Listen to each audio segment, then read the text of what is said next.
Assalamualaikum warahmatullahi wabarakatuh. Di sini saya akan melanjutkan materi dari Sistem Informasi Manajemen Dakwah yang saya buat kemarin atau di channel YouTube yang satunya. Yang pertama tentang Sistem Informasi Manajemen Dakwah.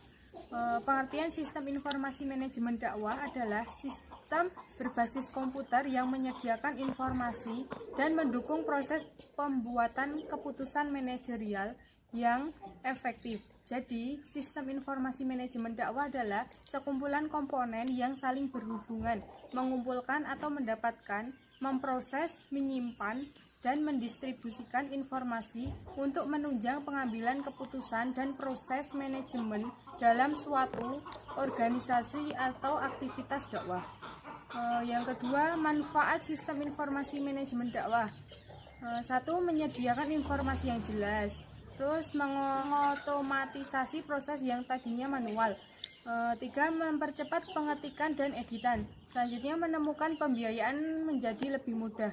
Sedangkan manfaat sistem informasi manajemen dakwah untuk para manajer dan para dai yaitu tidak terbatas waktunya. Pengisian materi bisa di mana saja, sasaran mat'u siapa saja atau cangkupannya lebih luas. Yang C, tahapan sistem informasi manajemen dakwah. Perencanaan sistem, merancang output, input, struktur file, program, prosedur, perangkat keras dan perangkat lunak yang diperlukan untuk mendukung sistem informasi agar bisa berkembang. Tahapan perencanaan sistem meliputi kegiatan sebagai berikut: mengenali masalah, menentukan tujuan, mengenali kendala, studi kelayakan, dan laporan ke manajemenan. Yang kedua, analisis sistem, menganalisis dan mendefinisikan masalah dan kemungkinan solusinya untuk sistem informasi dan proses organisasi. Yang ketiga, pembangunan dan testing sistem pembangunan perangkat lunak yang kemungkinan perangkat lunak yang diperlukan untuk mendukung sistem dan melakukan testing secara akurat. Yang keempat, implementasi sistem, beralih dari sistem lama ke sistem baru, melakukan pelatihan dan panduan seperlunya. Yang kelima, operasi dan perawatan, mendukung operasi sistem informasi dan melakukan perubahan dan tambahan fasilitas. Yang keenam, evaluasi sistem, yaitu mengevaluasi sejauh mana sistem telah dibangun dan seberapa bagus sistem telah dioperasikan. Tiga, tentang ruang lingkup sistem informasi manajemen dakwah. Ada dua, yaitu yang pertama data dan informasi. Yang data adalah fakta dan angka yang tidak sedang disebutkan pada proses keputusan dan biasanya berbentuk catatan historis yang dicatat dan diarsipkan tanpa maksud segera diambil kembali untuk mengambil keputusan. Yang kedua, informasi. Informasi adalah segala sesuatu yang terdiri dari fakta dan data yang kemudian disebarkan baik itu melalui media maupun secara langsung hingga orang lain yang tadinya tidak tahu menjadi tahu. Unsur penting yang harus ada dalam setiap informasi adalah fakta dan data. Ketika data bagus dan lengkap, maka informasi yang disajikan pun akan menjadi bagus juga. Materi yang selanjutnya yaitu tentang sistem informasi manajemen dakwah ulama dan ustadz milenial. Yang A, penerapan sistem informasi manajemen dakwah oleh Syekh Yusuf Al-Qaradawi. Aktivitas dan kiprah dakwah beliau tidak hanya sebatas ceramah, melainkan dengan paradigma dari visi dai tidak hanya berceramah, akan tetapi bermaksud untuk peradaban Islam dan membangun masyarakat. Dalam bukunya telah tertuang syarat-syarat dai baik berupa keimanan, akhlak, wawasan intelektual. Beberapa aktivitas dan kiprah dakwah Syekh Yusuf Al-Qaradawi yaitu berisikan berbagai bidang, diantaranya sebagai berikut. Yang pertama, seminar dan forum ilmiah. Yang kedua, amal soleh, amal sosial.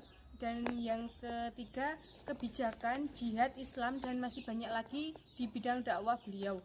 Dalam dakwah Syekh Yusuf yang begitu luas, mendayagunakan sarana dan media dakwah mulai dari media tulis, mimbar, TV, video, film, dan media sosial. Syekh Yusuf juga mempunyai web dakwah yang bernama Islam Web dalam 5 bahasa meliputi bahasa Arab, Spanyol, Inggris, Belanda, dan Perancis. Web Islam dakwah kontennya lebih variatif ketimbang web sebelumnya. Untuk non-Islam, tidak hanya ceramah, kuliah umum, seminar, dan web, Syekh Yusuf telah mendayagunakan YouTube dengan membagi rekaman beliau. Saat ini dakwah beliau dapat dilihat di channel YouTube beliau. Yang B, penerapan sistem informasi manajemen dakwah oleh Dr. Zakir Naik. Kegiatan dan kiprah dakwah Zakir Naik pertama kali pada tahun 1991 setelah memutuskan berhenti menjadi dokter medis dan beralih menjadi dai. Keputusan tersebut terinspirasi dari keinginan beliau dalam menghapus stigma negatif terhadap Islam di kalangan barat. Dr. Zakir Naik telah berdakwah sesuai perkembangan zaman agar dapat diterima seluruh umat. Salah satunya di era digitalisasi, beliau memanfaatkan channel YouTube sebagai media dakwahnya agar dapat dan mudah diterima seluruh umat berbagai negara. Sampai saat ini ribuan video dakwah Zakir Naik telah diunggah di media sosial dan sudah ditonton jutaan umat. Selain itu, perjuangan dakwahnya dengan mendirikan Islamic Research Foundation berpusat di kota Mumbai. Islamic Research Foundation atau IRF merupakan lembaga badan amal non-profit untuk publik. Ajaran Islam telah direalisasikan dalam program kerja IRF yang menjangkau jutaan orang seluruh negara. Karena IRF tersambung satelit internasional, internet, dan media lainnya. Harapan mulai dari Dr. Zakir Naik, dakwahnya dapat memberikan pemahaman yang dibutuhkan oleh umat manusia. Yang C, penerapan sistem informasi manajemen dakwah oleh Ustadz milenial atau Ustadz Abdul Somad LC.